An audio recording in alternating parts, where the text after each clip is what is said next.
Hello दोस्तों, आप सभी का स्वागत है आईएएस ऑल डे क्लासेस पे। आज जो है हम लोग देखेंगे अंतरिम बजट। जैसा कि आप लोग को पता है कि आज इस बार जो है 2024-25 में जो अंतरिम बजट पेश किया गया है भारत सरकार के द्वारा, तो इस चीज़ को हम लोग समझेंगे कि अंतरिम बजट में इस बार के जो बजट है, इस बजट में आज के इस समय क्या-क्या प्रावधान किया गया है। क्योंकि आपको पता है कि जो एक चुनावी वर्ष जब होता है, तो चुनावी वर्ष में जो होता है अंतरिम बजट ही पेश किया जाता है। तो हम लोग इस बजट में समझेंगे कि इस बजट का किस तरह से सारांश है। तो इस चीज़ को हम लोग आगे अभी देखते हैं। तो यहाँ पे हम लोग को देखना है, तो सबसे पहले हमें ये समझना है कि बजट क्या होता है। बजट क्या होता है, तो हम लोग में सबसे पहले देखिए बजट क्या होता है। हम लोग इस बजट में आपको पता है कि संविधान के अनुच्छेद 112 के अंतर्गत, यानी हमारे संविधान के अनुच्छेद 112 के अंतर्गत ये जिक्र किया गया है संविधान में कि हर साल जो है बजट को सरकार क्या करेगा, यानी वार्षिक वित्तीय विवरण यानी एनुअल फाइनेंशियल स्टेटमेंट के रूप में क्या किया जाता है, जाना जाता है। तो याद रखना है, संविधान में बजट शब्द का उल्लेख नहीं किया गया है, लेकिन वार्षिक वित्तीय विवरण का उल्लेख किया गया है। तो ये देखिए आगे आ गया कि याद रखना है कि संविधान में बजट शब्द का उल्लेख नहीं किया गया है, लेकिन वार्षिक वित्तीय विवरण का उल्लेख किया गया है। अब देखिए अगला पॉइंट कहता है, यह एक वित्त वर्ष में सरकार की अनुमानित प्राप्तियां और व्यय, यानी सरकार को कितना टैक्स आएगा और सरकार उस टैक्स में कितना पैसा खर्च करेगा, यह मुख्य तरह से एक क्या है, एक तरह से वित्त का विवरण है। यानी एक वर्ष में सरकार को कितना टैक्स आ रहा है और सरकार कितना टैक्स को खर्च कर रहा है, उसका विवरण देना होता है। वही क्या कहलाता है, आपका एक तरह से बजट कहलाता है। तो बजट का प्रावधान हमारे संविधान में अनुच्छेद नंबर 112 यानी 112 में है। चलिए अब देखिए बात करते हैं इसके अंतर्गत जो कह रहा है हमारे बात यहाँ पे समझिएगा। तो आप लोग समझ गए होंगे कि एक वित्तीय वर्ष में जो है सरकार एक अनुमानित प्राप्तियां और व्यय का विवरण होता है, क्या, बजट। अब देखिए संघीय बजट को राजस्व बजट यानी सरकार की कर और गैर राजस्व राजस्व एवं प्राप्तियां, यानी याद रखना है जो राजस्व बजट होता है, यानी सरकार का मुख्य तरह से दो तरह का मतलब होता है। एक होता है यानी जैसे मान लेते हैं ये बजट है, अब ये बजट में दो तरह से होता है। एक होता है आपकी यानी राजस्व प्राप्तियां होती है और एक होता है व्यय होता है यानी खर्च होगा। तो प्राप्ति में कहाँ से हमारा, एक तो टैक्स के माध्यम से कहाँ से पैसा आएगा, एक गैर कार्य राजस्व यानी एक गैर कार्य राजस्व मतलब कहाँ गैर टैक्स से पैसा आएगा। जैसे मान लेते हैं गैर टैक्स में हो गया जहाँ सरकार, जैसे मान लीजिए जहाँ सरकार ने इन्वेस्ट कर रखा है वहाँ से पैसा आ रहा है। जैसे मान लीजिए ट्रेन चलाती है सरकार अपना, तो वहाँ पे जो आता है वो गैर कार्य राजस्व होगा। लेकिन जहाँ पे हम लोग टैक्स देते हैं वहाँ पे टैक्स के माध्यम से पैसा आता है। तो याद रखना है। फिर आता है, अब उसी में क्या आता है, आ जाता है पूंजीगत प्राप्तियां। अब देखिए सरकार की जो पूंजीगत प्राप्तियां होती है, जो जहाँ से सरकार ने इन्वेस्ट कर रखा है वहाँ से पैसा आता है, इस तरह से काम किया जाता है। तो वही कह रहा है कि सरकार की संघीय यानी संघीय बजट को राजस्व बजट और पूंजी बजट में वर्गीकृत किया जाता है। यानी जो बजट है, बजट को दो भागों में वर्गीकृत किया जाता है, एक संघीय बजट और दूसरा क्या होता है, पूंजीगत बजट। ठीक है। अब चलिए अब आता है कि इस बजट को तैयार कैसे किया जाता है। ठीक है। तो बजट को तैयार करना देखिए क्या, वित्त मंत्रालय में आर्थिक मामले का विभाग और बजट को तैयार करने के लिए उत्तरदायी नोडल निकाय है। तो याद रखना है वित्त मंत्रालय द्वारा बजट को तैयार किया जाता है, लेकिन उसमें जो है आर्थिक मामले का जो विभाग होता है वही उसका नोडल निकाय होता है, यानी नोडल एजेंसी होता है। और एक वर्ष का बजट आर्थिक मामले के विभाग में बजट प्रभाग द्वारा तैयार किया जाता है। याद रखना बजट प्रभाग के द्वारा क्या किया जाता है, बजट तैयार किया जाता है। ये मोटे तौर पर विभिन्न विभाग, मंत्रालय और इस काम में लगे विभाग के प्राधिकारियों की ओर से दिए गए व्यय और भुगतान और प्राप्तियों के वित्त यानी दिए गए व्यय और भुगतान और प्राप्तियों के विस्तृत अनुमान के आधार पर तैयार किया जाता है। यानी जितने भी विभाग हैं, जितने भी मंत्रालय है, उस मंत्रालय में कितना खर्च किया जाएगा और उस मंत्रालय को कितना बजट अलॉटमेंट करना है, तो उसके जो पदाधिकारी के ओर से व्यय और भुगतान यानी खर्च और कितना उधर से पैसा आने वाला है, उसके आधार पर क्या किया जाता है, इस बजट को तैयार किया जाता है। अब देखिए दूसरा आता है बजट को नकदी के आधार पर तैयार, ये देखिए मोस्ट इंपॉर्टेंट है। बजट को किस आधार पर तैयार किया जाता है, नकदी के आधार पर तैयार किया जाता है बजट को। अर्थात किसी एक वित्तीय वर्ष के दौरान उचित मंजूरी के तहत वास्तव में जो कुछ भी प्राप्ति होने का या भुगतान होने का उम्मीद है, यानी याद रखना है, नकदी आधार जो होता है, कितना उस वर्ष पैसा आने वाला है, उस आधार पे ही उस बजट को तैयार किया जाता है।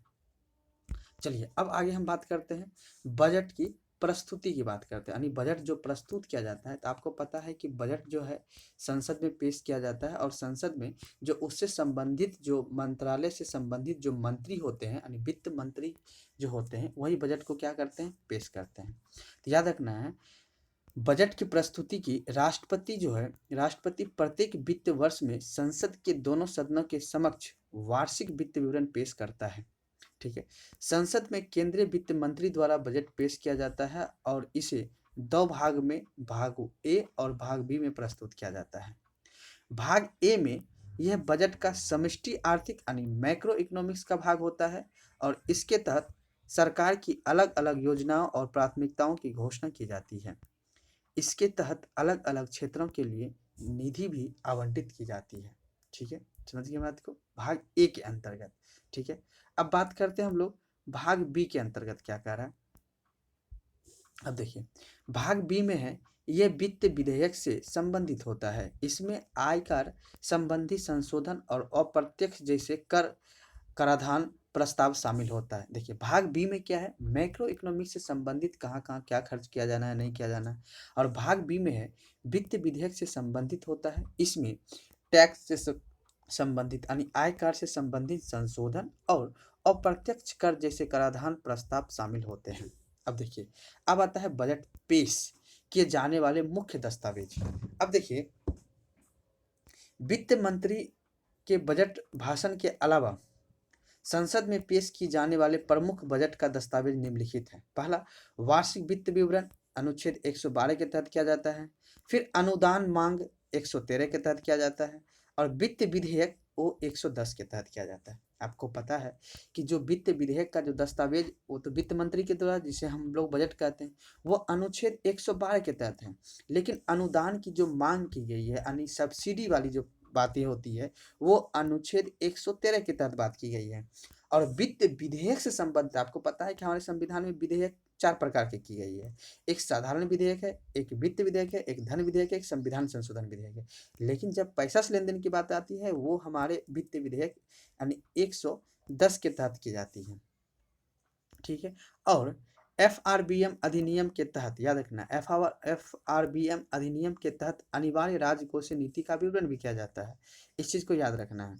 ठीक है, चलिए अब अगला बात किया जाता है समष्टि आर्थिक रूपरेखा विवरण, यानी माइक्रो इकोनॉमिक्स फ्रेमवर्क स्टेटमेंट। ये चीज को देखना है। ठीक है, उसके बाद होता है यानी medium term physical policy and strategy statement. इस चीज को यानी मध्य अवधि राजकोषीय नीति और सह राजकोषीय नीति कार्य संबंधी योजना का विवरण भी दिया जाता है। यानी एक तरह से मान लेना है कि इतना डॉक्यूमेंट का उसमें प्रावधान किया जाता है। एक तो FRBM अधिनियम के तहत जो अनिवार्य राजकोषीय नीति विवरण तो देना ही है, उसमें 2 तरह का देना है। एक मैक्रो इकोनॉमिक्स फ्रेमवर्क स्टेटमेंट देना है, उसके बाद है मीडियम टर्म फिजिकल पॉलिसी, ठीक है, कम physical policy statement and strategic statement को देना है। उसके बाद चलिए इसके कुछ शब्द को समझता नहीं, बजट के साथ साथ कुछ अन्य व्याख्यात्मक दस्तावेज भी प्रस्तुत किए जाते हैं। देखिए कौन कौन दस्तावेज प्रस्तुत किए जाते हैं, इस चीज को समझना है। तो पहले व्यय बजट, यानी व्यय बजट का मतलब खर्च कहाँ कहाँ, किस बजट कहाँ कहाँ खर्च होगा, उससे संबंधित बजट को दिखाना है। फिर कहाँ कहाँ से पैसा आएगा, यानी प्राप्ति बजट, कहाँ कहाँ से पैसा आएगा वो चीज़। उसके बाद व्यय का रूपरेखा भी तैयार किया जाता है, यानी व्यय का मतलब किस तरह से मेरा जो पैसा खर्च किया जाएगा उसके। फिर बजट को एक नज़र में देख लेना है, फिर बजट की मुख्य विशेषता क्या है, उसके बाद जो है घोषणाओं का क्रियान्वयन कैसे, यानी जो घोषणा किया जाएगा बजट में उसका क्रियान्वयन किस तरह से किया जाएगा। मुख्य रूप से अब आपको याद रखना है कि हमारे संविधान के अंतर्गत जो है बजट को जो पेश किया जाता है, कौन कौन सा दस्तावेज किया जाता है। हम लोग देखिए मुख्य रूप से जानते हैं कि बजट पेश हो रहा है, लेकिन उससे संबंधित भी दस्तावेज पेश किया जाता है। पहला, फिर से मैं रिपीट कर देता हूँ एक बार, एक है वार्षिक वित्त विवरण दस्तावेज, दूसरा है अनुदान मांगे, तीसरा है वित्त विवरण, वित्त विधेयक। उसके बाद है एफआरबीएम, ये बहुत ही इंपॉर्टेंट एक्ट है एफआरबीएम। जब हम लोग फिजिकल पॉलिसी को पढ़ाएंगे तो वहाँ पे ये चीज़ को हम लोग डिस्कशन करेंगे। तो एफआरबीएम अधिनियम के तहत अनिवार्य जो है ये चीज़ यानी समष्टि आर्थिक रूपरेखा का विवरण भी दिया जाएगा। उसके बाद है मध्य अवधि राजकोषीय नीति और सह राजकोषीय नीति क्रिया कार्य योजना संबंधी विवरण भी दिया जाएगा। उसके बाद है इसके साथ जो है कुछ व्याख्यात्मक दस्तावेज भी प्रस्तुत किए जाएंगे, जो है एक तो कैसे पैसा खर्च किया जाना है उससे संबंधित बजट, बजट में पैसा कहाँ से आएगा उससे संबंधित बजट होगा, और व्यय का रूपरेखा क्या होगा। उसके बाद बजट के एक नज़र में देख लेना है, फिर उसकी विशेषता है, उससे बजट में जो घोषणाएं किया गया उसका क्रियान्वयन किस तरह से किया जाएगा, इससे संबंधित हम लोग को बात को देखना है। चलिए अब हम लोग बात करते हैं बजट की थोड़ा सा इतिहास के बारे में कि बजट का इतिहास क्या रहा है। अब देखिए स्वतंत्रता से पहले यानी आज़ादी से पहले की अगर बात करें तो बजट जो है, बजट पहली बार 7 अप्रैल 1860 को ईस्ट इंडिया कंपनी के ब्रिटिश काउंट का भारतीय प्रशासन के हस्तांतरण के 2 साल बाद पेश किया गया था, याद रखना है। ठीक है, तो बजट प्रस्तुत करने वाले पहले वित्त सदस्य जेम्स विलियम्स थे, याद रखना है। जो बजट जो प्रस्तुत करने वाला जो पहला सदस्य था वो कौन था, जेम्स विलियम था। अब देखिए अंतरिम सरकार के सदस्य लियाकत अली खान ने 1947-48 में बजट प्रस्तुत किया था। एक तो देखिए आज़ादी से पहले आपने समझ लिया, दूसरा है अंतरिम सरकार जब बना था तो अंतरिम सरकार में लियाकत अली खान ने 1947-48 का बजट प्रस्तुत किया था। चलिए अब बात करते हैं आज़ादी के बाद का। आज़ादी के बाद का बात क्या है, आज़ादी के बाद यानी भारत के प्रथम वित्त मंत्री आर के सन यानी सनखुमर, याद रखिएगा, आर के सनखुमर चट्टी ने 26 नवंबर 1947 को जो है 26 नवंबर 1947 को पहला बजट पेश किया था इसने। तो याद रखना है आर के नाम से जाना जाता है, तो ये लिखना है आर के सनखुमर चट्टी ने इस बजट को क्या किया था, पेश किया था। तब से बजट की प्रक्रिया विकसित हुई है और सार्वजनिक वित्त प्रबंधन के लिए एक महत्वपूर्ण साधन के रूप में उभरी है। साथ ही बजट हमारी अर्थव्यवस्था के आकार देने में हमारी लोकतांत्रिक प्रक्रिया की क्षमताओं को भी दर्शाता है। याद रखना है बजट जो है हमारी अर्थव्यवस्था के आकार देने में एक हमारी लोकतांत्रिक प्रक्रिया की क्षमता को दर्शाता है कि हमारे देश में जो है लोकतांत्रिक व्यवस्था जो है किस तरह से बड़ा दिखा रहा है, किस तरह से मजबूत है, इन चीज़ को भी हमें देखना पड़ेगा। चलिए अब आगे बात करते हैं हम लोग बजट में। अब बात करते हैं बजट की प्रक्रिया के बारे में कि बजट की प्रक्रिया क्या है। अब देखिए समझना है बजट की प्रक्रिया, देखिए बजट को प्रक्रिया निम्नलिखित चरणों में पूरी की जाती है। तो पहला देखिए, पहला प्रक्रिया में अगर हम बात करें तो देखिए पहला प्रक्रिया क्या है निम्नलिखित चरण में। देखिए पहला चरण क्या है, बजट की प्रस्तुति करना, यानी पहले बजट क्या होगा, प्रस्तुत होगा। उसके बाद है संसद के दोनों सदनों पे बजट पर क्या होगा, चर्चा होगा, यानी संसद के दूसरा चरण में देखिए पहला चरण है बजट प्रस्तुत करेगा, कौन प्रस्तुत करेगा, उससे संबंधित मंत्री यानी वित्त मंत्री जो है बजट को क्या करेगा, प्रस्तुत करेगा। उसके बाद संसद के दोनों सदनों में बजट पर क्या होगा, चर्चा होगी।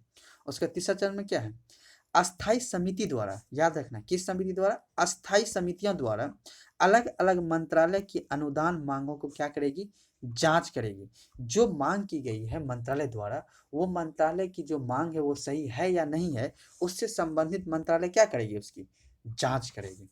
फिर देखिए क्या होगा, तीसरा में क्या होगा, तीसरा अगर बात करें तीसरा में क्या होगा कि जो अनुदान है यानी जो अनुदान है, अनुदान मांग पर लोकसभा में विस्तृत चर्चा और मतदान भी होगा। यानी जो अनुदान मांग की गई है मंत्रालय के द्वारा, उस मंत्रालय को जांच करने के बाद उसके बाद उससे लोकसभा में, याद रखना किसमें, लोकसभा में विस्तृत चर्चा और क्या होगी, उस पर मतदान भी होगी। फिर उसके बाद क्या है, उसके बाद क्या करेगा, यानी विनियोग और वित्त विधेयक क्या करेगा, उससे संबंधित पारित कर देगा, और पारित करने के बाद क्या हो जाएगा, वो बजट क्या हो जाएगा, पास हो जाएगा। चलिए ये था बजट का प्रक्रिया, यानी बजट का एक तरह से आपके क्या था, ये एक तरह से कह सकते हैं आप ऐतिहासिक पृष्ठभूमि था ये।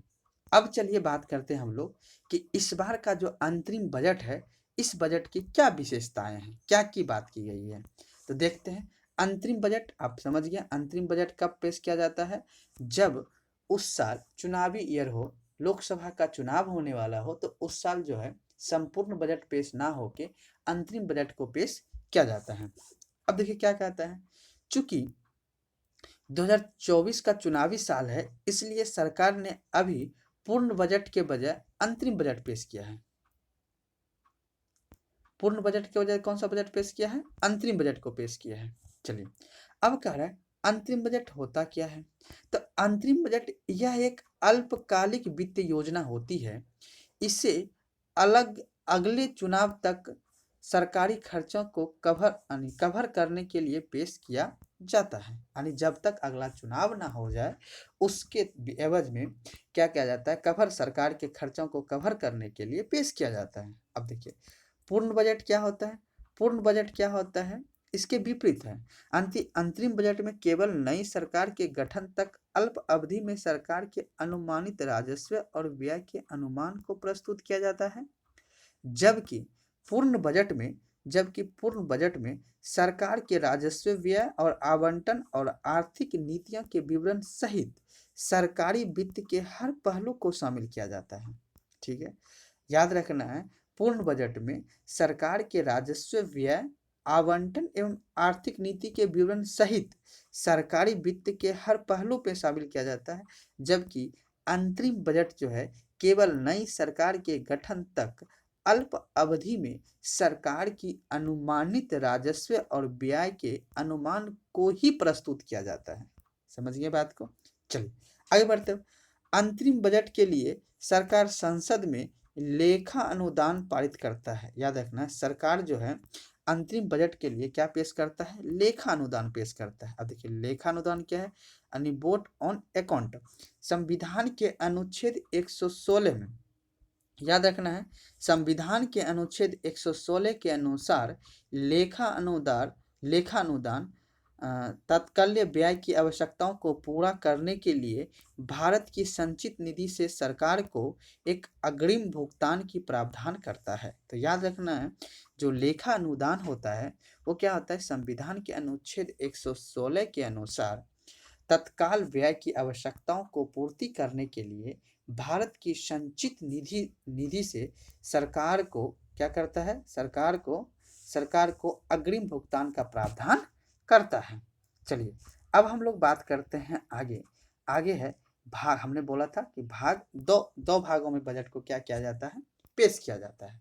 तो पहला भाग को हम लोग बात करते हैं, यानी भाग नंबर क्या कर रहा है? पहली बात की करते हैं हम लोग। ठीक है, तो देखिए, तो अगर हम लोग पहली बात करेंगे तो देखिए, अगर हम लोग पहली बात करेंगे तो इस चीज़ में समझना है हमें कि पहला भाग में क्या है। तो अंतरिम बजट 2024 में देखिए, भारत का विभाजन 1947 सॉरी बाय मिस्टेक, भारत का जो विजन है, यानी भारत का विजन 1947 तक विकसित भारत, यह परिकल्पना सरकार की उस समृद्ध भारत की है जो आधुनिक अवसंरचना यानी मॉडर्न इंफ्रास्ट्रक्चर के साथ प्राकृतिक के साथ तालमेल रखते हुए सभी नागरिक और सभी क्षेत्रों को अपना सामर्थ्य हासिल करने का अवसर दे रहा है। अब देखिए क्या कह रही है यहाँ पे, जो हमारे भारत सरकार के द्वारा, भारत के प्रधानमंत्री के द्वारा ये जो विजन रखा गया 1947 तक विकसित भारत का जो विजन रखा गया, इस परिकल्पना, याद रखना है कि इस परिकल्पना में सरकार की उस समृद्ध भारत की है जो मॉडर्न इंफ्रास्ट्रक्चर के साथ प्राकृतिक के साथ तालमेल रखते हुए सभी नागरिक और सभी क्षेत्र को अपना सामर्थ्य हासिल करने का अवसर दे रहा है। अब देखिए, बजट का विकास मंत्र सबका साथ, सबका विकास, सबका विश्वास, सबका प्रयास का संग्रह राष्ट्रीय दृष्टिकोण। यानी बजट का जो विकास मंत्र है वो है सबका साथ, सबका विकास, सबका विश्वास और सबका प्रयास का एक समग्र राष्ट्रीय दृष्टिकोण है। अब देखिए, इस चीज को समझना है तो याद रखना है, समावेशन के सभी तत्वों को शामिल करना इस बजट का दर्शन है। यानी समावेशन का जो SDG आप जानते होंगे, तो समावेशन के सभी तत्व को शामिल करना बजट का क्या है? दर्शन है। याद रखना है, सामाजिक समावेशिता समाज के सभी वर्गों के कवरेज के जरिए है और भौगोलिक समावेशिता देश के सभी क्षेत्रों के विकास के जरिए है। तो याद रखना है, देखिए, सबका साथ, सबका विकास, सबका समग्र विकास और सबका साथ, सबका विकास, सबका विश्वास। यानी सबका सबका साथ सबका विकास यानी समग्र विकास हो जाएगा। फिर सबका साथ सबका विकास सबका विश्वास यानी सबका प्रयास द्वारा समर्थित जनसांख्यिकी यानी डेमोग्राफी, डेमोक्रेसी और डिविडेंड यानी विविधता। यानी याद रखना है सबका प्रयास यानी डेमोग्राफी तथा लोकतंत्र यानी डेमोक्रेसी और डाइवर्सिटी जो है यानी विविधता जो है, इस चीज़ को हमें देखना है और तब 1947 तक विकसित भारत की कल्पना किया जाएगा। चलिए अब देखिए फोकस का क्षेत्र कौन कौन है, किस एरिया पे फोकस किया जाएगा, तो उस चीज़ को समझना है। तो पहला क्या रहेगा, सबसे बड़ी हॉट टॉपिक है ये, गरीबी रहेगा। दूसरा क्या रहेगा, महिला रहेगा। तीसरा क्या रहेगा, युवा रहेगा। और चौथा क्या रहेगा, किसान। आप जानते होंगे हमारे जो देश के प्रधानमंत्री है वो भी जो है 4 वर्गों की बात करता है, जिसमें गरीबी है, उसके बाद महिलाएं हैं, उसके बाद युवा है, उसके बाद अन्नदाता किसान है। तो ये आपका क्या है, फोकस एरिया, क्या है फोकस एरिया की बात किया जाएगा। चलिए अब आगे हम बात करते हैं कि ये क्या फोकस क्षेत्र में प्रमुख उपलब्धियों की बात करेंगे। क्या क्या उपलब्धियों की बात करें, तो पहला है पुअर यानी गरीबी की बात करें तो गरीबी उन्मूलन 25 करोड़ लोगों को बहुआयामी गरीबी से क्या क्या है, मुक्ति। अभी आपको पता है हम लोग इकोनॉमिक्स में जब हम पढ़ेंगे करंट में, तो आपको पता है कि बहुआयामी गरीबी सूचकांक अभी आया है, तो उस रिपोर्ट में हम लोग देखेंगे। तो उसी रिपोर्ट के तर्ज पे कहा गया है कि 25 करोड़ लोगों को बहुआयामी गरीबी से क्या किया गया, बाहर किया गया, यानी मुक्त किया गया, यानी बाहर किया गया है। उसके बाद है डीबीटी यानी डायरेक्ट बेनिफिट ट्रांसफर की जो बात की, यानी प्रत्यक्ष लाभांश अंतरण की बात किया गया। याद रखना है पीएम जन खाते के उपयोग से 34 लाख करोड़ रुपए के डायरेक्ट बेनिफिट ट्रांसफर के जरिए सरकार को 2.7 लाख करोड़ की बचत हुई है। अब देखिए क्या है, जो पीएम का जन खाता जनधन योजना है उसके जो उपयोग जब किया गया है, तो उससे याद रखना है कि 34 लाख करोड़ रुपया को डीबीटी के माध्यम से सरकार के द्वारा से ट्रांसफ़र किया गया है। और डीबीटी के माध्यम से जो रुपया ट्रांसफ़र किया गया उसमें सरकार को जो है 2.7 लाख करोड़ की क्या हुई है, बचत हुई है। अब देखिए पीएम स्वनिधि योजना की बात की गई है, इसमें याद रखना है पीएम स्वनिधि योजना जो है, याद रखना है 78 लाख यानी रजिस्टर वेल्डर्स के को ऋण सहायता प्रदान की जाएगी। यानी जो वेल्डर्स है, जो काम करने वाला व्यक्ति है, 78 लाख जो रजिस्टर व्यक्ति है उसको जो ऋण मुहैया किया जाएगा। उसके बाद है 2.3 लाख स्ट्रीट वेल्डर्स की तीसरी बार क्रेडिट मिलेगा, यानी याद रखना है कि उसमें तीसरी बार क्रेडिट किया जाएगा। अब देखिए पीएम जनमन योजना का क्या है, इसकी सहायता से विशेष रूप से कमजोर आदिवासी समूहों तक पहुंचने में मदद मिलेगा। यानी पीएम जनमन योजना, याद रखना है पीएम जनमन योजना के तहत जो आदिवासी लोग हैं उसके तक पहुंचने का क्या मिलेगा, एक तरह से योजना ले। अब देखिए पीएम विश्वकर्मा योजना, पीएम विश्वकर्मा योजना क्या है, 18 व्यवसाय में लगे कारीगरों और शिल्पकारों को शुरू से अंत तक सहायता प्रदान किया जाएगा। यानी जो छोटे उद्योगकारी हैं, छोटे उद्योग नीति वाले जो व्यक्ति हैं, उसके लिए जो है यानी कारीगरों और शिल्पकारों को शुरू से अंत तक का सहायता प्रदान किया जाएगा। चलिए ये था गरीबों के लिए। अब आते हैं महिलाओं के लिए क्या क्या बात की गई है। तो देखिए महिलाओं में क्या क्या बात की, महिलाओं में उद्यमी को मुद्रा योजना के अंतर्गत 30 करोड़ रुपए तक का ऋण प्रदान किया गया है। यानी महिला उद्यमों को मुद्रा योजना के अंतर्गत अब तक 30 करोड़ रुपये का क्या किया गया, ऋण प्रदान किया जाएगा। अब देखिए पिछले 10 वर्षों में उच्च शिक्षा में महिला में नामांकन में 18% की क्या हुई है, वृद्धि हुई है। उसके बाद क्या है, स्टीम कोर्स में, यानी स्टीम कोर्स में, जो स्टीम कोर्स का मतलब हो गया इंजीनियरिंग मेडिकल कॉलेज में लड़कियां और महिलाओं के नामांकन में 33% क्या हुआ है का आंकड़ा दुनिया में सबसे अधिक हुआ है, यानी 33% का आंकड़ा बढ़ा है। उसके बाद है 3 तलाक, और 3 तलाक को गैर कानूनी बनाकर महिला की गरिमा की सुरक्षा की गई है। उसके बाद है लोकसभा एवं राज्य विधानसभाओं में महिला के लिए 1/3 सीट को आरक्षित करने के लिए 128वें संविधान संशोधन विधेयक को मंजूरी दी गई है। याद रखना है लोकसभा और राज्य विधानसभा में महिलाओं के लिए 1/3 सीट की आरक्षित करने के लिए 128वें संविधान संशोधन को मंजूरी दी गई है। उसके ग्रामीण क्षेत्र में पीएम आवास योजना के तहत 70% से अधिक मकान महिला को एकल एवं संयुक्त मालिकों के रूप में प्रदान किया गया है।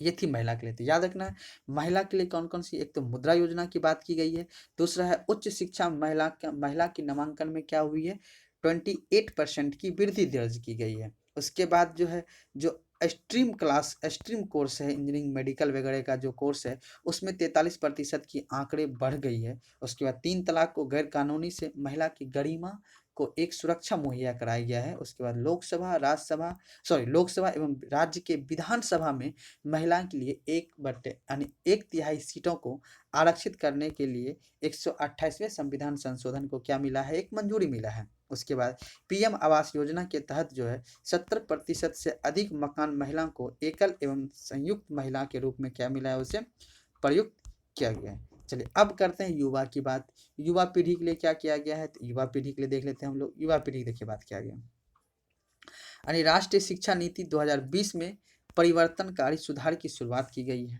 सबसे पहली बात क्या है कि एजुकेशन में शुरुआत किया गया है। एजुकेशन की शुरुआत की बात की गई है, तो एजुकेशन की शुरुआत की हम लोग बात देख लेंगे।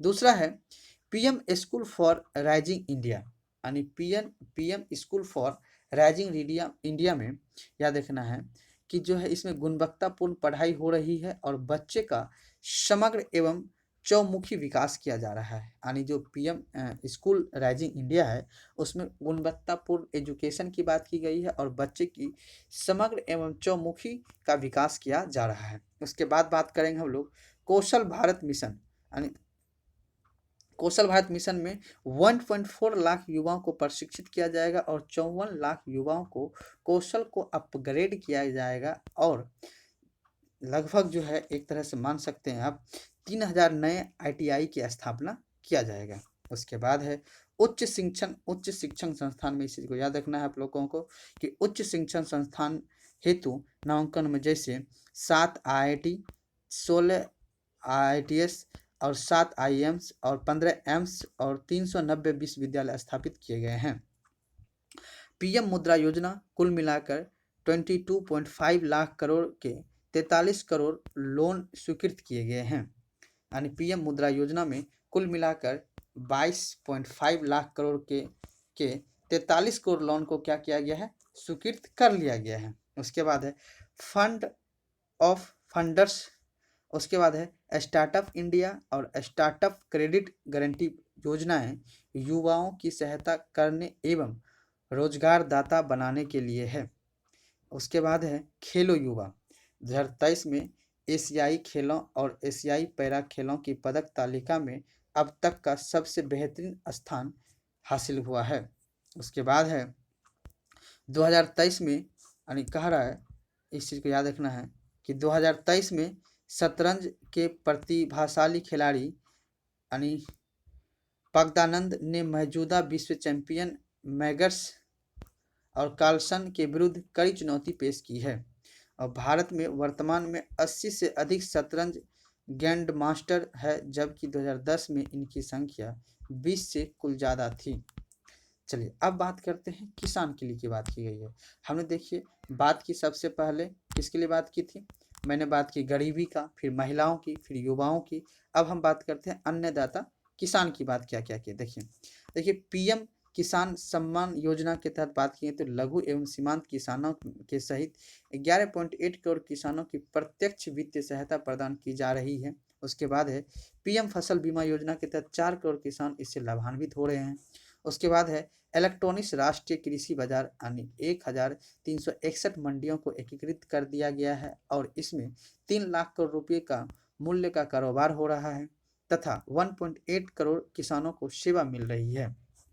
अब बात करेंगे हम, उसके बाद है अन्य उपाय जैसे किसान केंद्रीय नीति, आय सहायता, मूल्य और बीमा समर्थन के माध्यम से जोखिम का कवरेज और उसके बाद है स्टार्टअप के माध्यम से प्रौद्योगिकी और नवाचार को बढ़ावा दिया जा रहा है। चलिए अब बात करते हैं हम आगामी, चलिए देखिए अब बात करते हैं अमृतकाल की राजनीति। अब देखिए अमृतकाल की रणनीति क्या है, अमृतकाल याद रखना है। अमृतकाल की रणनीति में क्या बात की गई है, सतत विकास यानी सस्टेनेबल डेवलपमेंट यानी सतत विकास की, यानी 2070 तक नेट जीरो हासिल करने की बात की गई है, यानी 2070 तक जो है नेट जीरो हासिल करने की प्रतिबद्धता। उसके बाद है पवन ऊर्जा के लिए बाल्टिक गैप फंडिंग, यानी बाल्टिक गैप फंडिंग की बात की गई है। उसके बाद कोयला गैसीकरण एवं द्रवितकरण क्षमता की स्थापना की गई है। उसके बाद है सीएनजी, पीएनजी और संपीड़ित बायोगैस का चरणबद्ध तरीके से अनिवार्य सम्मिश्रण किया जाएगा। उसके बाद है बायोमास एकत्रीकरण और मशीनरी की खरीदने के लिए वित्तीय सहायता। उसके बाद है छत पर सौर ऊर्जा यंत्र स्थापित करना। उसके बाद है 1 करोड़ घरों के प्रति माह 300 यूनिट मुक्त बिजली का व्यवस्था किया जाना और सार्वजनिक परिवहन नेटवर्क के लिए ई बसेस को अपनाना। चलिए, विनिर्माण और चार्जिंग अवसंरचना के समर्थन करने के लिए ई वाहन परिवेश को मजबूत करना। चलिए, अब बात करते हैं हम लोग पर्यावरण पर्यावरण के अनुकूल विकल्प का समर्थन करने के लिए। देखिए, यानी क्या कह रहा है, बायो मैन्युफैक्चरिंग और बायो फंडिंग संबंधी नई योजना की शुरुआत की गई है। ठीक है, चलिए अब बात करेंगे हम लोग इसके तहत ही अब तक की उपलब्धि क्या क्या है इसमें। तो उपलब्धि की बात करेंगे तो याद रखना है, पीएम उद्यान योजना के तहत 10 करोड़ एलपीजी कनेक्शन की बात की गई, यानी पीएम उद्यमी योजना के तहत जो है 10 करोड़ एलपीजी कनेक्शन की बात की गई है। उसके बाद है 36.9 लगभग 37 crore LED bulb, 72 lakh LED bulb tube light. और पीएम उज्ज्वला योजना के तहत जो है 23.6 लाख ऊर्जा कौशल पंखे विकसित किए गए हैं। उसके बाद है स्लिप के तहत 1.3 लाख करोड़ यानी 1.3 करोड़ एलईडी स्ट्रीट लाइट की बात की गई है। और गैर जीवाश्म ईंधन को स्थापित ऊर्जा क्षमता 2004 से 30.4% से बढ़ाकर 2023 में इसे कर दिया गया है 43.9 लगभग 44% हो गई है। तो इस चीज़ को यानी 2004 से लेकर 2023 में अभी जो है कितना कर दिया गया, 44% कर दी गई है। अब बात करते हैं हम लोग इंफ्रास्ट्रक्चर एंड इन्वेस्टमेंट की बात करते हैं, यानी बुनियादी संरचना की बात करते हैं। तो बुनियादी संरचना देखिए, पीएम गति शक्ति के तहत जो है 3 प्रमुख रेल कॉरिडोर कार्य मामलों को लागू करना ताकि लॉजिस्टिक क्षमता में सुधार हो सके और लागत कम हो सके। तो याद रखना, पीएम गति शक्ति के तहत 3 प्रमुख रेलवे कॉरिडोर की बात की गई है। तो पहला है द्विपक्षीय निवेश संधि के माध्यम से विदेशी निवेश को बढ़ावा देने पर वार्ता की जाएगी।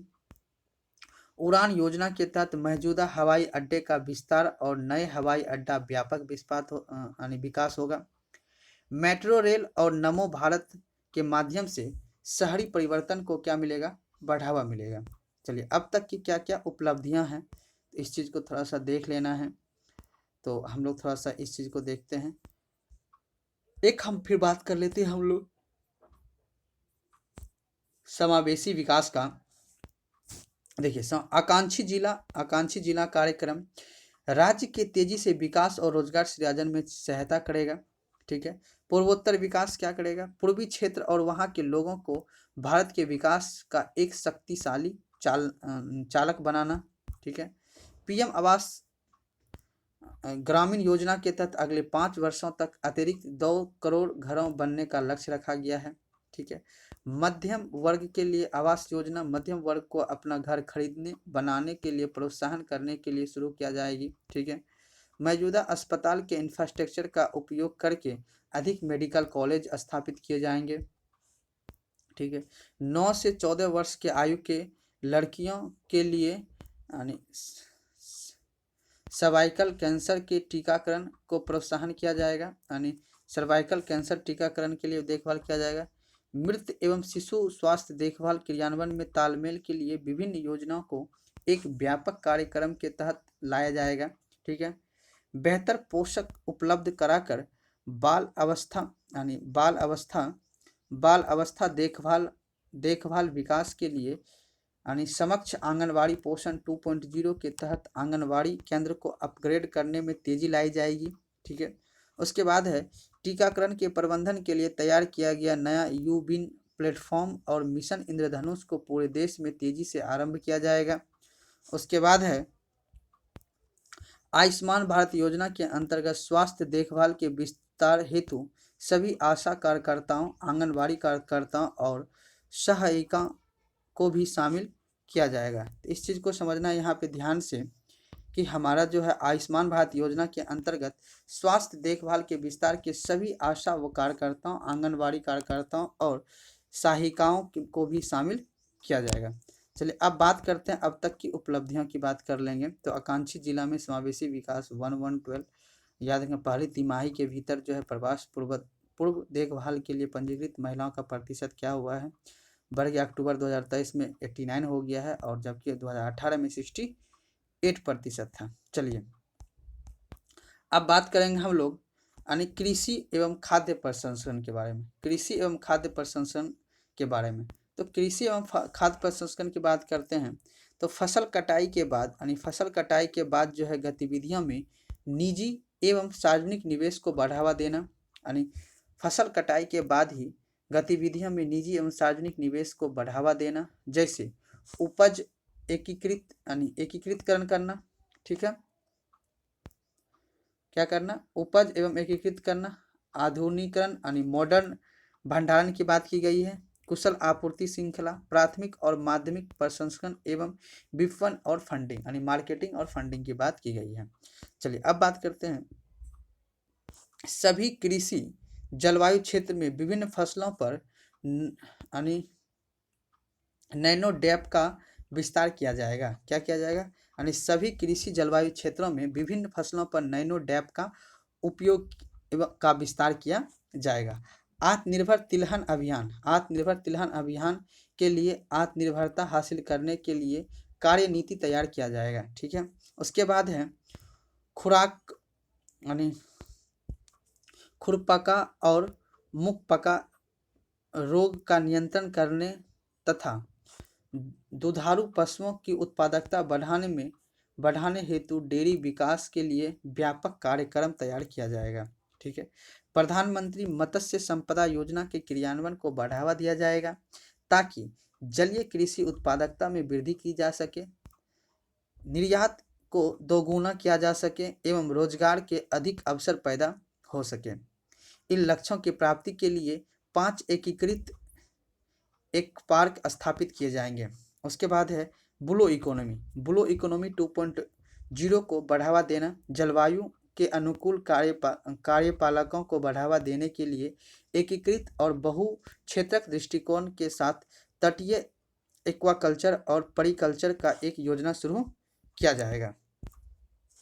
चलिए फिर आगे बढ़ते हैं हम लोग, अगला बात क्या कर रहे हैं, इसकी उपलब्धि की बात कर यानी पर्यटन क्षेत्र का बात करेंगे। पर्यटन क्षेत्र में क्या बात की गई है, तो पर्यटन क्षेत्र में हमें देखना है राज्य को प्रतिष्ठा पर्यटन केंद्रों पर समग्र रूप से विकास करने और वैश्विक स्तर पर उनकी फंडिंग मार्केटिंग करने के लिए प्रोत्साहित किया जाएगा।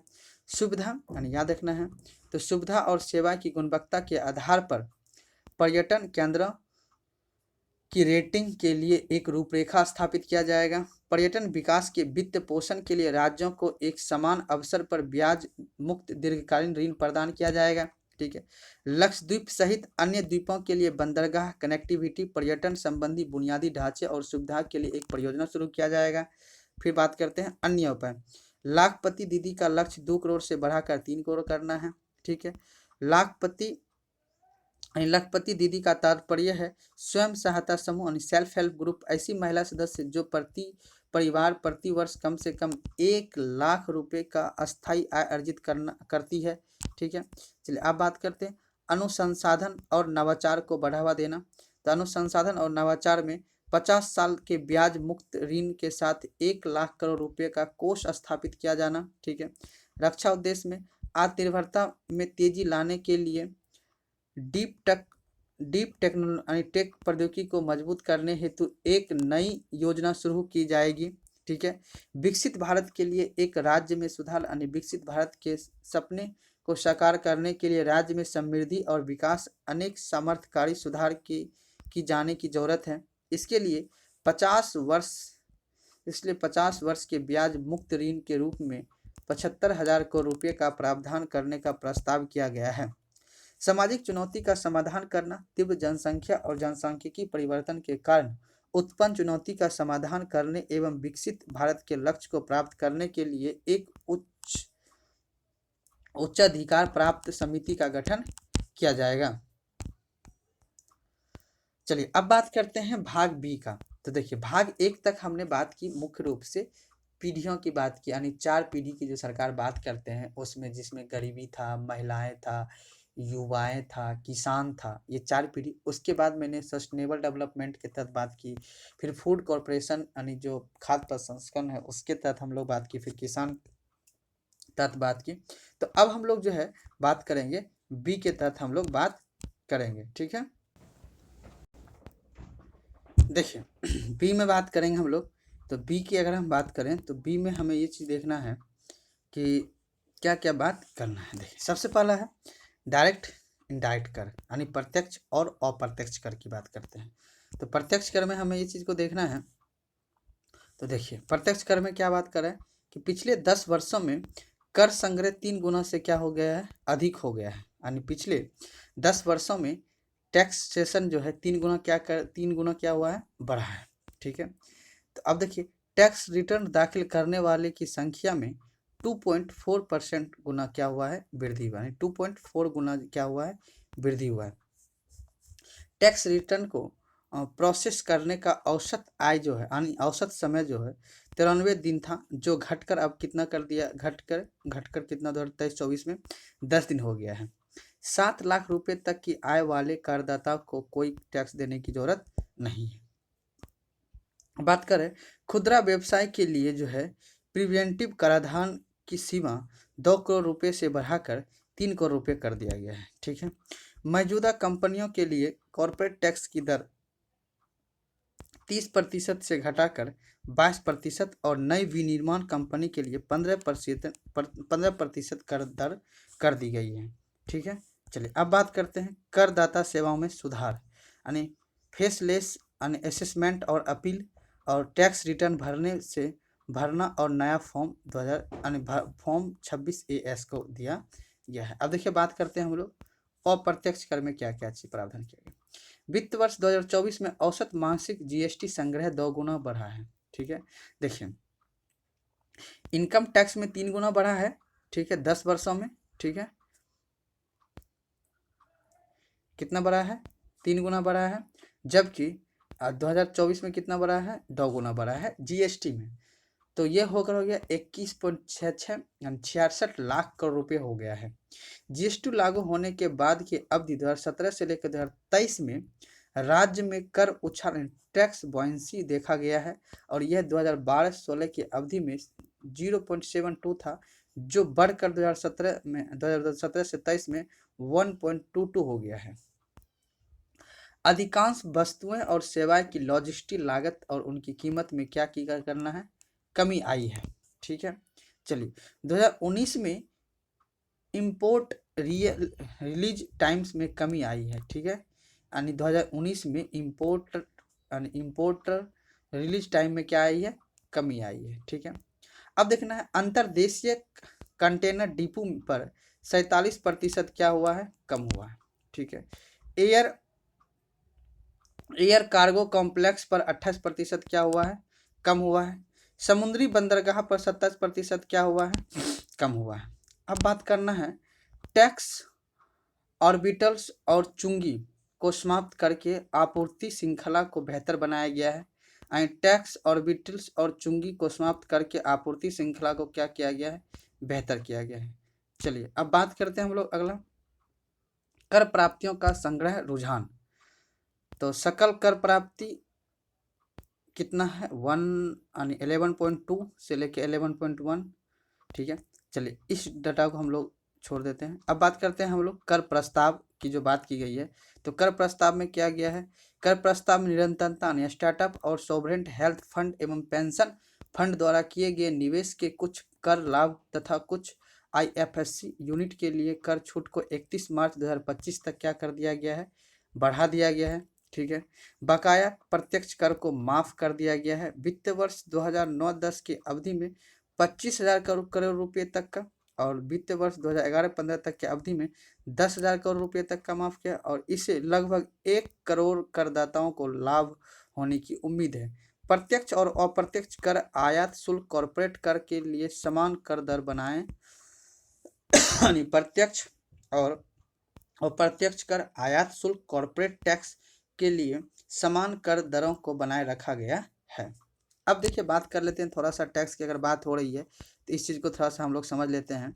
देखिए रुपया कहाँ से आता है, हम लोग का टैक्स का जो रुपया आता है वो कहाँ कहाँ से आता है, कितना % आता है। सबसे पहले याद रखिएगा यानी आयकर यानी जो इनकम टैक्स होता है वो कितना आता है, 19% आता है। उसके बाद जो होता है उधार, जैसे सरकार ने कहीं उधार दे रखा है, कोई अन्य देता है, वो कितना % आता है, 28% से आता है। उसके बाद केंद्र उत्पाद शुल्क कितना आता है, 5% आता है। निगम कर से कितना आता है, 17%। जीएसटी कलेक्शन कितना होता है, 18% होता है। सीमा शुल्क कितना होता है, 4% होता है। गैर ऋण पूंजीगत प्राप्ति जो होता है 1% होता है। गैर कर राजस्व प्राप्ति कितना है, 7% है। तो सबसे ज्यादा कौन सा है, ये है आपका उधार अन्य देता है वाला कितना आता है। जो हम लोग उधार लेते हैं किसी देश से, अन्य देश से जो उधार लेते हैं तो वो कितना आता है हमारे 28% से। जैसे वर्ल्ड बैंक से हमने उधार ले ली ये चीज। अब बात आता है हम रुपया खर्च कहाँ कहाँ करते हैं। तो देखिए हम लोग जो किसी, जैसे मान लीजिए यहाँ जो कर मैंने ले रखा है उसका जो ब्याज भुगतान करना है वो सबसे ज़्यादा हम लोग क्या करते हैं, ब्याज भुगतान करते हैं। कितना, 20% हम लोग क्या करते हैं, भुगतान कर देते हैं। फिर पेंशन पे हम लोग कितना खर्च करते हैं, 4% करते हैं। अन्य व्यय कितना है, 9% है। कर और शुल्कों के राज्य के हिस्से यानी राज्य को कितना रुपया ट्रांसफर किया जाता है, 20% किया जाता है। वित्त आयोग और अन्य संबंधित में कितना होता है, 8% होता है। केंद्र क्षेत्र की योजनाएं जो चलते हैं उसमें कितना, 16% खर्च किया जाता है। डिफेंस में कितना है, 8% खर्च किया जाता है। सब्सिडी कितना चला जाता है, 6% चला जाता है। केंद्र प्रायोजित योजना जो होता है, केंद्र प्रायोजित यानी केंद्र सरकार जो सिर्फ योजना चलाते हैं वो कितना है, 8% होती है। देखिए ये केंद्र क्षेत्र के जो योजनाएं होते हैं उसमें बात किए थे। फिर केंद्र प्रायोजित योजना जो केंद्र सरकार कहीं कहीं पे क्या करते हैं कि अपना योजना चला देते हैं, उस हिसाब से उसमें 8% के हम लोग खर्च कर देते हैं। तो याद रखना है सबसे ज़्यादा हम लोग जहाँ से जहाँ ज़्यादा रुपया आता है वहाँ पे भी हम लोग क्या करते हैं, ज़्यादा रुपया खर्च करते हैं एज ए ब्याज भुगतान के रूप में हम लोग क्या करते हैं, खर्च कर देते हैं। घाटे के वित्त पर नहीं समझिए बात को। चलिए अब बात करते हैं हम लोग इसके बारे में, आगे बढ़ते हैं हम लोग। भारतीय अर्थव्यवस्था का प्रदर्शन क्या क्या है, जीडीपी वगैरह की बात की गई है तो ये डाटा है। तो देखिए कुछ कुछ नए नए टर्म की बात की गई है तो इस चीज़ को थोड़ा सा देख लेना है। टर्म देखिए क्या क्या कह रहा है। देखिए एक तो है अपॉइंटमेंट बिल, क्या क्या बात की गई है, यानी विनियोग विधेयक। यह सरकार के वित्त वर्षों के दौरान व्यय को पूरा करने के लिए एक भारत संचित निधि से धन निकालने की शक्ति देता है। ठीक है, यानी विनियोग विधेयक यानी अपॉइंटमेंटल बिल क्या हो जाता है। अब देखिए चुंगी, यह एक स्थानीय नगर पालिका प्राधिकार यानी प्राधिकरण द्वारा अपने क्षेत्र में प्रवेश करने वाली कुछ श्रेणियों की वस्तुओं पर लगाए जाने वाला क्या है, ये कर है। सॉवरेन वेल्थ फंड्स, ये सरकार की स्वामित्व वाला निवेश साधन होते हैं जो देश के वित्त भंडारण का प्रबंधन करते हैं और वे दीर्घकालिक धन उत्पन्न करने और आर्थिक उद्देश्यों को प्राप्त करने के लिए ये stock, bond, real estate of अन्य उपकरणों जैसे विभिन्न परिसंपत्तियों में निवेश करते हैं। ठीक है, अब बात करते हैं कस्टम ड्यूटी यानी सीमा शुल्क। ये वस्तुओं के आयात और निर्यात पर लगने वाला क्या है, कर है। यानी वस्तु के आयात और निर्यात पर लगने वाला क्या है, कर यानी कस्टम ड्यूटी। टैक्स ऑर्बिट्स क्या है, जब कर देताओं को कम यानी जो कर देताएं होते हैं को कम करने और वित्तीय लाभ की अधिकतम करने के लिए अलग अलग कर निगमों का दरों में अंतर या रणनीतिक रूप से फायदा उठाया जाता है तो उसे टैक्स ऑर्बिट कहते हैं। चलिए अब डायरेक्ट टैक्स तो जानते ही हैं। डायरेक्ट टैक्स क्या होता है, जब कोई व्यक्ति सीधे सरकार के कर का भुगतान करता है तो उसे प्रत्यक्ष कर कहा जाता है। इसमें आयकर, पोल टैक्स, भूमि टैक्स, व्यक्तिगत संपत्ति कर आदि ये सब शामिल होता है। अब इनडायरेक्ट टैक्स क्या होता है, वस्तुओं और सेवाओं पर लगाए गए कर को अप्रत्यक्ष कर कहते हैं। जैसे अंतिम उपभोग से विनिर्माता तक खुदरा विक्रेता जैसे मध्यस्थ एकत्र करने, जैसे जीएसटी हो गया, उत्पाद शुल्क सीमा हो गया है, ये सब क्या है आपका इनडायरेक्ट टैक्स है। अब कहता है रेवेन्यू रिसिप्ट यानी राजस्व प्राप्ति। यह सरकार को बिना ऋण लिए मूल्यवान परिसंपत्ति को बेचे बिना प्राप्त धन है। इसमें कर, सार्वजनिक उद्यमों से लाभांश, सेवाओं के लिए शुल्क आदि शामिल होते हैं। कॉर्पोरेट टैक्स क्या होता है, यह किसी कंपनी के मुनाफे, याद रखना है कॉर्पोरेट टैक्स क्या होता है, यह किसी कंपनी के मुनाफे पर सरकार द्वारा लगाए जाने वाला प्रत्यक्ष कर है। यह कंपनी के निवल आय का एक निश्चित प्रतिशत के रूप में वसूला जाता है। इसे सार्वजनिक सेवाएं और अवसंरचना के सरकार को राजस्व जुटाने में क्या करती है, हेल्प करती है यानी मदद करती है। अब देखिए टैक्स बोनस यानी कर उछाल। कर उछाल जीडीपी में वृद्धि के सापेक्ष कर संग्रह में वृद्धि के माप को इंगित करता है, यानी कर उछाल जीडीपी में वृद्धि के सापेक्ष कर संग्रह में वृद्धि के माप को क्या करता है, ये इंगित करता है। अब देखिए कर राजस्व को तब उछालपूर्ण माना जाता है जब कर को दरें अपरिवर्तित रहने पर जीडीपी में क्या करना है, समृद्धि तुलना में कर संग्रह में अनुपातिक रूप से अधिक वृद्धि होती है। अब देखिए क्या कह रहा है कि व्यवहारात्मक अंतराल वित्त पोषण, इसके तहत आर्थिक रूप से न्याय संगत लेकिन वित्त रूप से अव्यवहार परियोजना को अनुदान प्रदान किया जाता है। चलिए अब बात करते हैं हम लोग अगला क्या कह रहा है। तो अगला देखिए क्या कह रहा है, प्रिंट कराधान। इसके लिए पात्र व्यवसाय अपने टर्नओवर का एक निर्धारित प्रतिशत को आय के रूप में घोषित करते हैं, ठीक है, घोषित करते हैं। और यह विस्तृत लेखांक रिकॉर्ड की आवश्यकता को कम करते हुए कर निगमों की पालन के सुनिश्चित करता है। मुद्रा यानी इन्फ्लेशन क्या होता है, यह वस्तु और सेवा में मूल्य वृद्धि को दर्शाता है और साधारणतः मुद्रा एक माप है जो यह बताती है कि एक निश्चित अवधि में वस्तु और सेवा का एक सेट कितना महंगा हो गया है, ठीक है। कैपिटल एक्सपेंडिचर क्या होता है, यानी पूंजीगत व्यय क्या होता है, यह विकास हेतु सरकार द्वारा किया गया निवेश। इसके उदाहरण में शामिल मशीनरी, भवन, शिक्षा आदि निवेश, परिसंपत्ति का अधिग्रहण, भविष्य में राजस्व उत्पन्न करने वाली गतिविधियों में निवेश आदि, ठीक है, यानी कैपिटल एक्सपेंडिचर है ये। बजट, अब देखिए बजट अनुमान यानी इमिटेंस, यह केंद्रीय वित्त मंत्री द्वारा प्रस्तुत किए वित्तीय अनुमान है। इसके तहत वार्षिक बजट में विभिन्न क्षेत्रों के पूंजी के आवंटन की रूपरेखा प्रस्तुत की जाती है और यह अनुमान सरकार के व्यय की मंशा का संकेत देता है, लेकिन यह सटीक आंकड़े या बाध्यकारी प्रतिबद्धता को सूचक नहीं होते हैं।